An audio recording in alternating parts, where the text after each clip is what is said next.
The Bedroom Producing Podcast, Season 1, Episode 5. Welcome to the Bedroom Producing Podcast. If you're a bedroom producer and you want to release tracks, perfect your workflow, or explore a new creative process, then this is the podcast for you.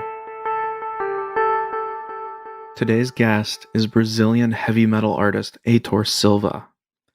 Heitor and I will discuss integrating the DAW into the creative process for heavy music, and also how Heitor was able to leverage his professional network to land a gig composing for a cyberpunk video game.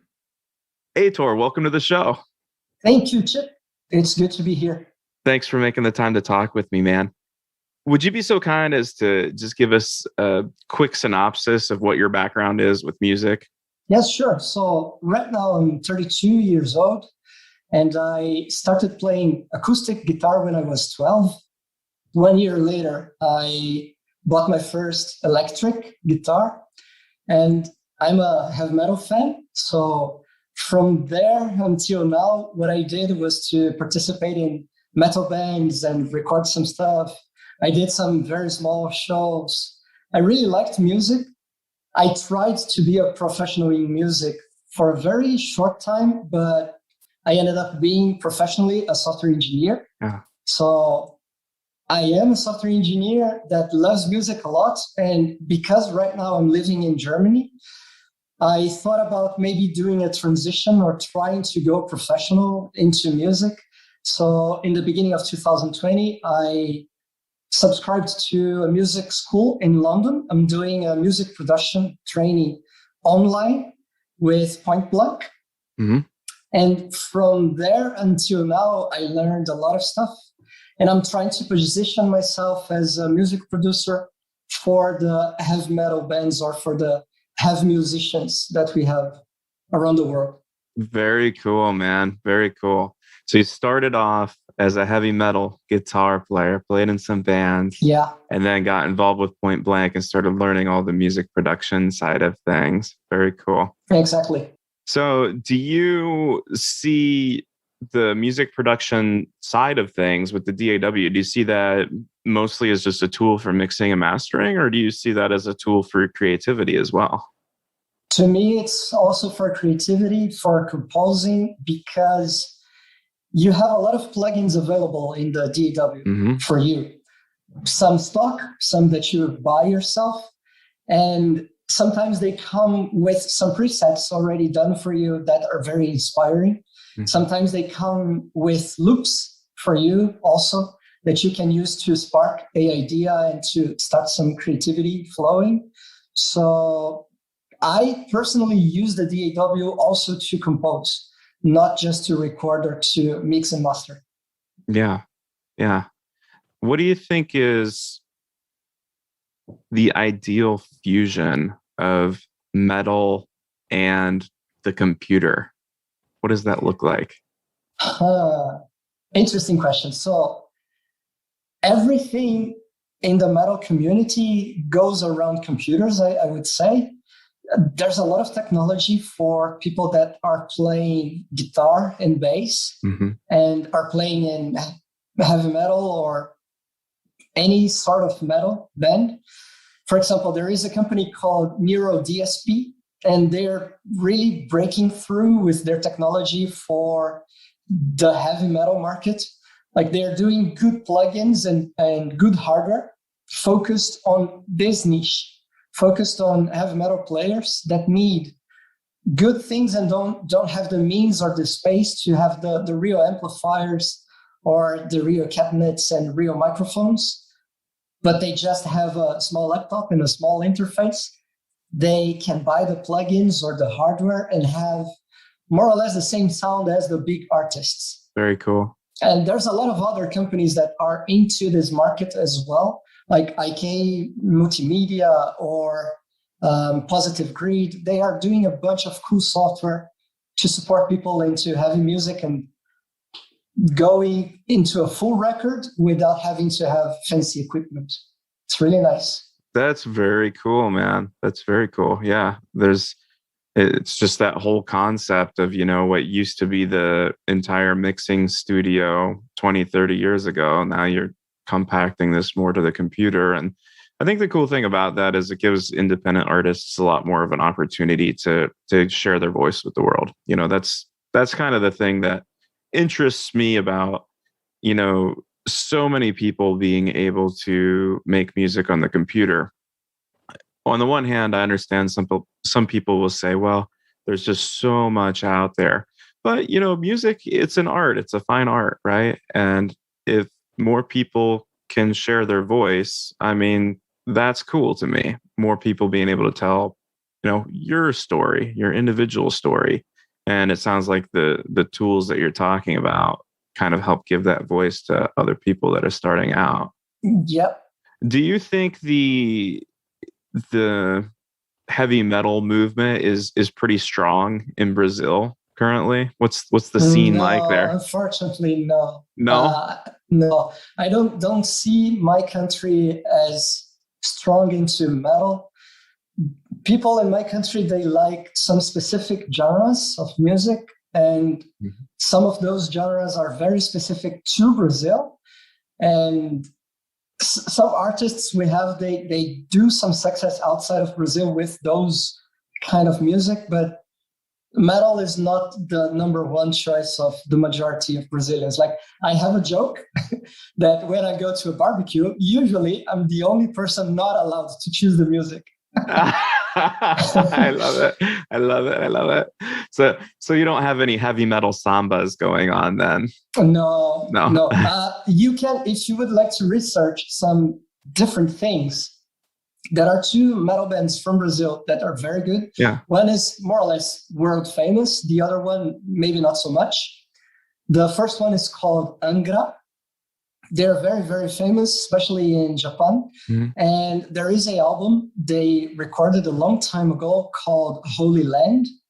And this album mixes a lot of Brazilian rhythms with heavy metal. Cool. It's a very, very interesting thing to listen. And the other band that it's very nice but not so famous is called Vitalism. And it's a gent band. It's kind of like a new genre inside metal. And they also mix sometimes the Brazilian funk that is very different than the American funk. Cool. But they mix a little bit the Brazilian funk and some of the Brazilian rhythms with gent.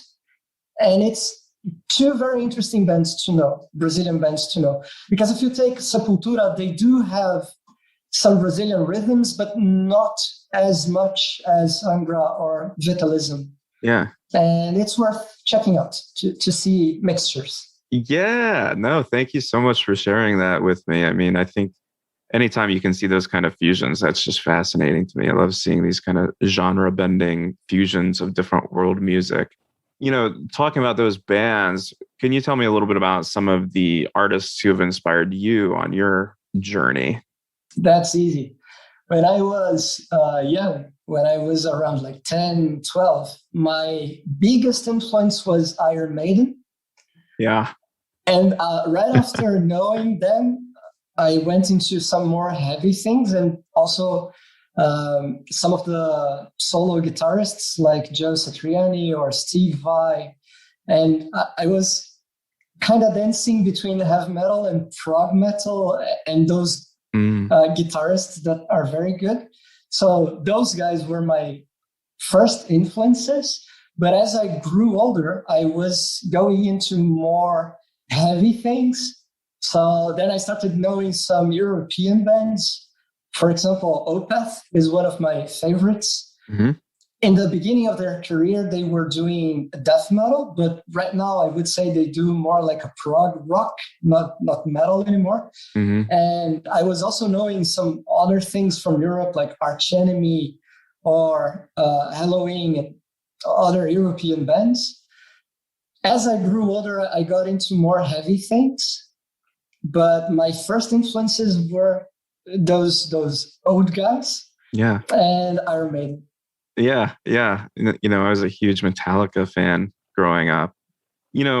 Looking at some of those pretty straight metal bands. They're a live band, and now looking at all these tools that you have in the computer, do you see opportunities to develop hybrid sounds between like electronic genres and metal, or is that something that's not appealing to you? Definitely. Actually, when you talk about mixing electronic music with metal, the first reference that comes to my mind is a band called Korn. They're from the US. Mm-hmm. And a while ago, they did a full album with Skrillex that does dubstep. Right. And it's a very interesting mixture between dubstep and metal. And more bands are kind of doing some adventures into putting world music or electronic music into metal and make that interesting. So I really believe the mixtures will just enrich the genre. Yeah. Instead of it shouldn't happen. Actually, I get happy when I see bands experimenting with different things, because, as I said, like in Brazil, at least, metal is not a mainstream thing. And having the metal community mixing different genres, different styles, rhythms with metal could make metal go back into mainstream. Because I have the sensation that around the 80s, metal was a mainstream thing. Yeah. But never again. Everybody had their leather jackets and, yeah, studded everything. Yeah. I don't know. I was a tiny little kid at the time. But I guess that's how it was. Yeah. Oh man. So yeah, no, that's super cool. I think about, well, you mentioned dubstep as one genre, right? That Korn did that album with Skrillex. I've never listened to that. I need to check that out. But some other things that I think of as I think about fusions of really heavy music with electronic music, I would think that drum and bass, you can definitely have some pretty heavy hitting drum and bass tracks. And then the other thing I think about is just like industrial music. Think about something like Nine Inch Nails, for instance. And, that guy had been working on synthesizers and everything since forever. The funny thing is, he's probably doing a lot more with synthesizers than an actual computer. But that's definitely a sound that's that heavy kind of sound that's very driven by synths and tools that we may not have available to us in the DAW. Yeah, and since you went to industrial, and I am in Germany, Hamstein is probably the first reference a lot of people will do on heavy music and electronic music, because they started a long time ago, and there's a lot of synthesizers into Hamstein music. And another reference I can think of in the metal community is Slipknot, also from the US. Like, they have a DJ inside the band. It's one of the guys on stage playing stuff with them live every show. So they also started a long time ago, like putting electronic elements into music. And another example we can think of that started a long time ago is Linkin Park.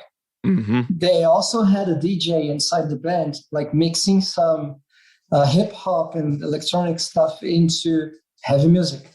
Yeah. Even though they were not a metal band, but it's pretty heavy rock. Yeah. Exactly. Yeah, no, that's great, man. I had no idea that Slipknot had a DJ in their band, but that to me fascinates me, right? The idea, I was a drummer, right? So the idea of just having that person who's kind of running electronics and samples and different things as kind of a rhythmic element in the band, or adding some special effects to a live band. And it's particularly interesting when you bring it up about Slipknot, because that's not something in my brain where I would have automatically thought of them as like having an electronic component. I'd have to go back and like listen to the music. Now, I don't listen to Slipknot a whole heck of a lot in my spare time, but I have listened to them, and I'd have to go back and listen to them and see if I can pick out some of the elements where that DJ is contributing to. And now I kind of want to do that because that's a cool setup. It's a different way of listening to stuff. Yeah. I can't help but wonder if we'll continue to see more and more of this live band / DJ kind of band setup, moving forward. I had a very interesting experience once when I was in Brazil. There was a rave. I don't know how to pronounce. Rave, yes, yeah. There was a trio, and if I'm not mistaken, they are from Israel, and it's called Sexto Cento. It's electronic music. It's very good music, but it was an interesting experience because during the rave, when they were playing, one of the guys was with a guitar connected to some stuff. And two of the guys were DJing, doing things live with all the pickups and the synthesizers. But the third guy was playing guitar live, while the other two were like DJing and building up the electronic. That's awesome. And I said, what the is this? Who the hell are these guys? This is amazing. This is amazing. It was a really good experience. Really, really good experience. That's awesome. Yeah, I'd love to see that. I don't know if they still do this kind of thing, but this happened around 2010, I guess, like a long time ago. So I don't know if they still do this, but it was very interesting to see. Super cool, man. Well, hey, let's talk a little bit about composition and creative process. Yes. So, first of all, what kind of things, what inspires you to start writing a new composition? In my case, usually when I'm taking a bath or when I'm walking with my dog, I have some ideas. And if those ideas, they don't go out of my head for a while, then I sit down to experiment with the ideas. Usually it's melodies. I don't start music with harmonies. I usually have a melody in my head. And from the melody, I start to build up whatever I need around the melody. So I then start to play either with my acoustic guitar or one of the electric guitars or with the keyboard. And if I find something that works, then I record, and then I start building up on this idea I had, like walking or taking a bath. Usually it's like that. It's not something that I force myself to. Now is the moment of sitting down and composing. Yeah. But then I know if I want to be a composer only, or if I want to make this work and have a flow, production, I should force myself to sit down and compose. I don't do this yet because I'm more into studying everything I need to make a good production. But I'm thinking about writing down, for example, an album about 2020 and my personal experience during 2020. And I started something. I have like a intro that is kind of like classical. It's a bunch of violins and cellos and stuff happening to then maybe build up on a metal. But everything started with a melody that was in my head and stick to my head like for a week or something. And I said, maybe this is a good one to build up upon. Cool. And this is how I start stuff. Awesome. I love it. Do you often, when you get into the DAW, do you start by recording things on the guitar, or do you do something different? Well, either I record with a guitar, clean signal, no distorted sounds or whatever, because then I can reamp and choose how the guitar will sound later.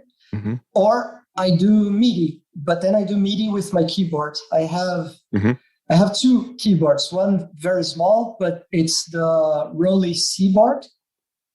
It's like a 4-dimension, 5-dimension keyboard because you can do pitch, you can do slide and press and stuff like this, and it reacts to that. But I also have a Studio Logic, a big keyboard, SL Grand. It's kind of like a piano. It's a MIDI controller, but with a keypad very close to a piano. And then I have the piano feel into my hands. So I try to play with these three things, either my guitar or one of these two keyboards. And then I put sounds and see where I go with the ideas. That's the process. Very cool. So you mentioned the idea of being able to reamp your clean guitar signal. Mm-hmm. So you like to use in the computer amplifiers to change the timbre of the sound then? Yes. And that's probably a rather freeing concept coming from, a world where you if you're just playing the guitar on an amp and then your signal's set and you really can't change it after the fact when you've recorded it. Can you tell me about what are some of the different kinds of plugins, or if you have any go-to kind of setups, things like that you like to use to get that heavy sound in the DAW? Yes, I have two major choices. When I'm composing, I go for the bias effects that is made by Positive Grid. And bias effects is very nerdy because you can choose the preamp, the power amp, the valves, the microphones. You can choose a bunch of stuff. You can be very, very geeky into building your tone. But even though you can be very geeky, the outcome in the end, depending on how good you are, is not very realistic. So when I'm transitioning to let me do the final recording and like commit to the sound and have this as the final sound, then I go for the Neuro DSP plugins because they are very, very, very close to real amps. Cool. The sound and the behavior that you get, it's very close for the real amps. And then you can make a real heavy metal record without having any kind of amps. Very cool, man. And just for the guitar players out there, what kind of guitar do you like to use when you're recording? Depends. I have 7 guitars right now.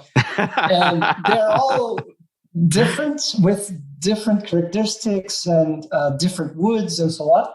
But my favorite to record is a solar guitar. And it's my favorite because the guitar comes with a bridge called Evertube. And this bridge is a German project, if I'm not mistaken. And they made one spring per string. So instead of having a full block with every string on the block and springs holding the block, they have one spring per string. And that makes the guitar to be in tune always. Doesn't matter what you do, doesn't matter differences on temperature, doesn't matter anything you do with the guitar will always be in tune. And this, for recording, it's gold. Like, there's no value into having your guitar always in tune. Doesn't matter what you do. And like, you can configure the guitar even to bending not working. If you bend the strings, they still keep in tune. It's really crazy. Like, you can push as hard as you want the string and it will be always in tune. So this one to record, it's my favorite. But I also have 2 guitars with 7 strings. And when I was playing in Brazil, I was participating in bands that were doing covers of a band called Epica. They are from Netherlands and they mix classical music with metal. People call this like symphonic metal. So cool. That kind of sound usually is with lower tunings. And lower tunings, usually people go for 7 strings. So I have two sets of 7 strings, one in the regular 7 strings tuning, one tuned 1 step lower. And all the other guitars, then they have different tunings because I like to play different stuff. Like for playing Iron Maiden, I would use one guitar. For playing Lamb of God, I would use another guitar. And mainly because the tunings are different. Yeah. Oh, Iron Maiden. Yeah. What was it? It was the Megadeth guy in the Metallica, wasn't it? You're an Iron Maiden fan, not a Megadeth fan. Or you like both of them?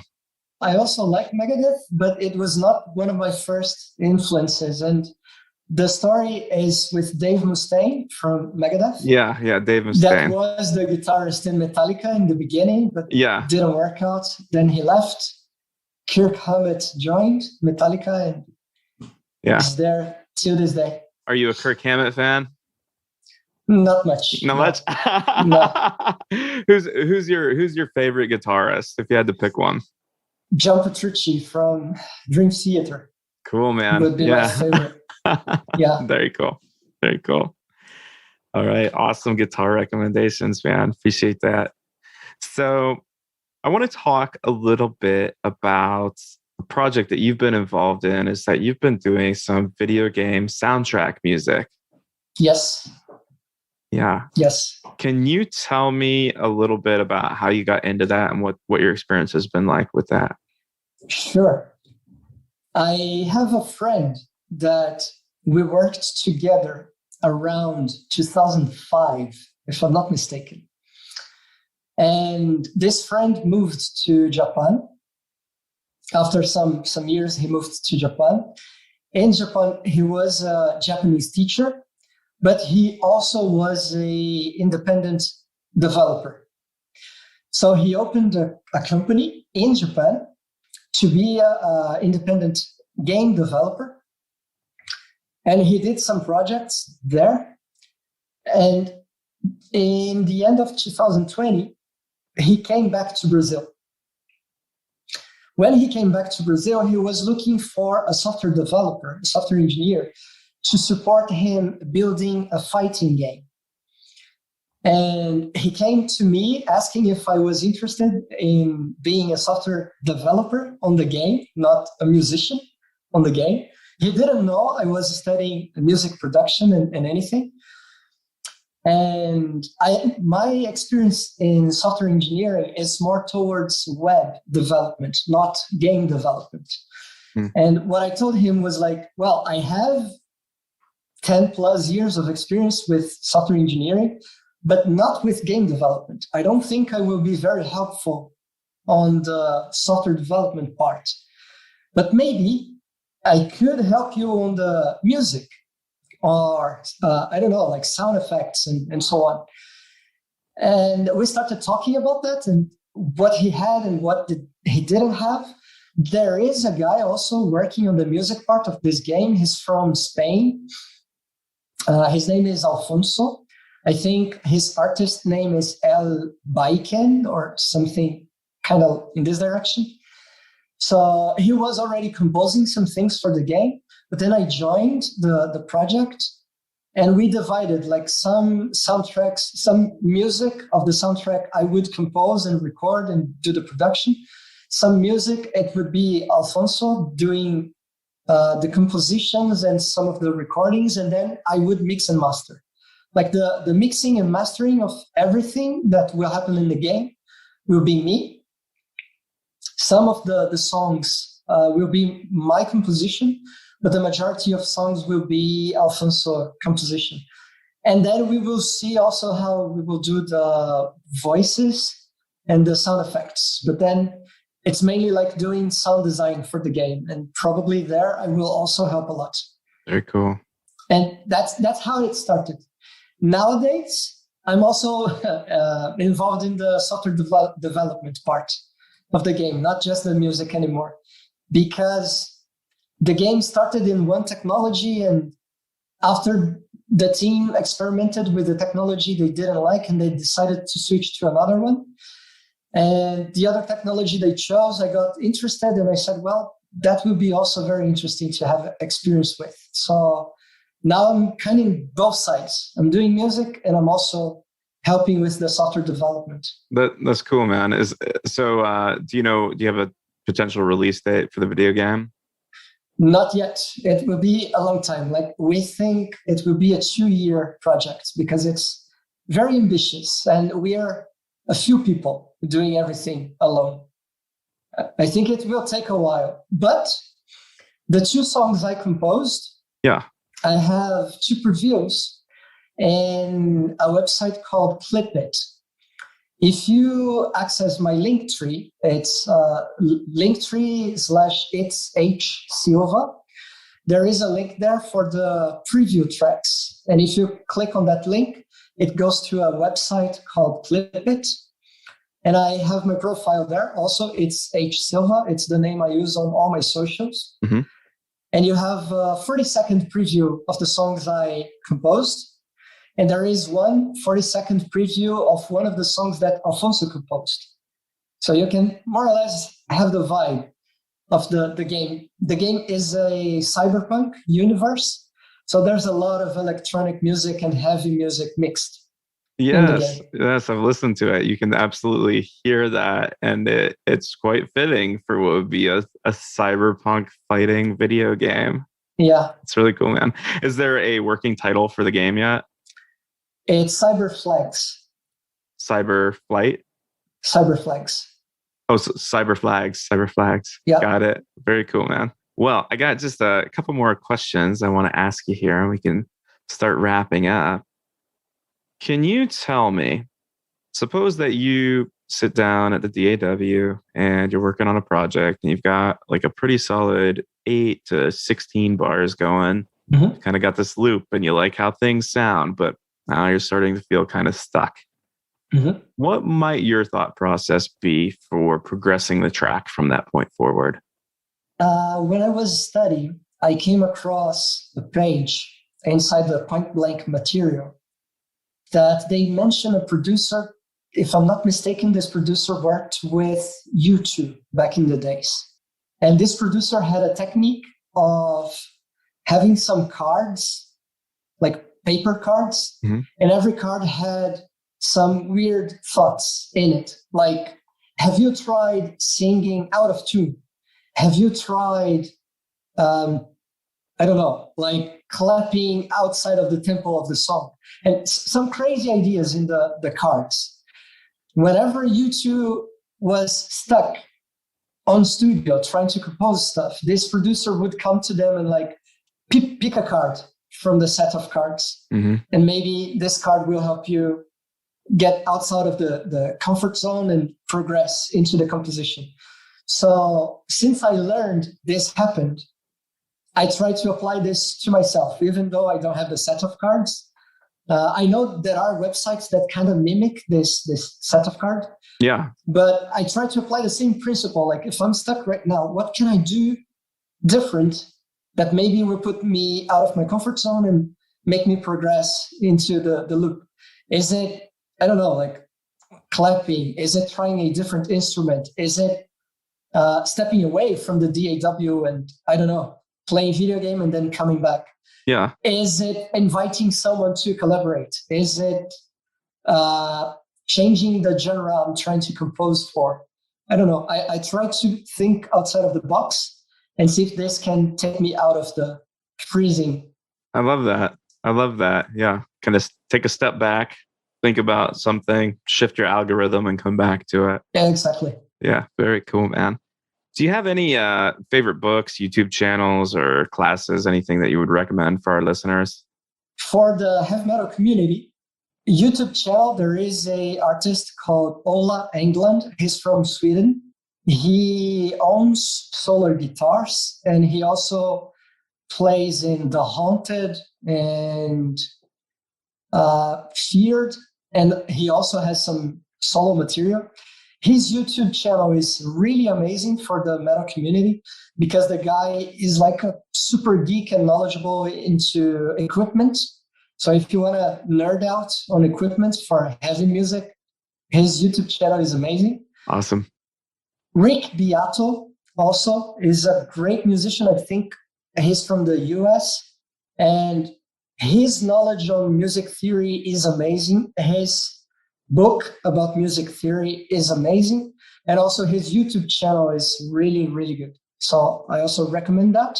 And I think the most recent book I've read that I recommend a lot for anyone into music is how to, let me think so I don't say it. The author is Ari Herstand, if I'm not mistaken, the book is How to Make It in the New Music Business. Okay, yeah. This book is amazing because it teaches you a bunch of things, like from the creation process to managing contracts to promoting music to registering music and collecting copyrights and stuff. Like, the book is amazing. So Ari Herstand, the author, he has a website and he also has a podcast beyond the book that he talks about all those kind of things. So I really recommend anyone into music or into the music industry to check out his material, because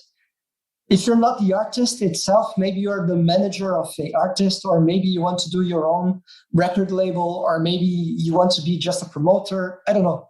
It could serve anyone into the music industry. So it's really, really good. Love it. That reminds me, I wanted to ask you, you have a podcast. Yes, I do. That you do for the audience in Brazil, right? Can you tell me a little bit about that? Exactly. So I have a friend in Brazil.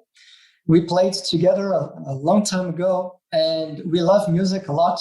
We talk about music a lot. This friend is a drummer, and we decided to do this podcast together, talking about music and trying to give people the experience we are gaining by trying to switch from just a hobby to a professional thing. Mm-hmm. Like, he likes to be a drummer and a session musician and like a live musician.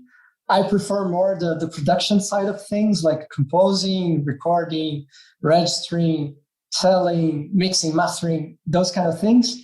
So we sit down together to talk about music, but also to teach people the things we are learning while we are transitioning to the professional world of music.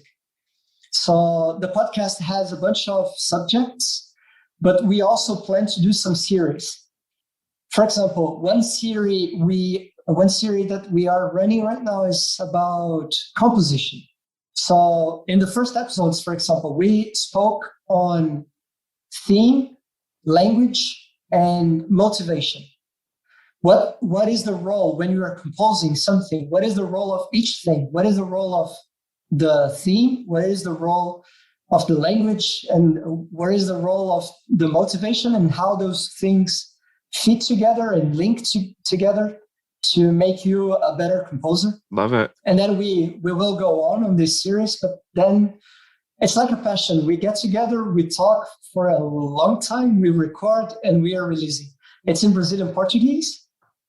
We do think about maybe translating to English and putting as a YouTube video with the subtitles, or maybe just a website with the plain text. We don't know.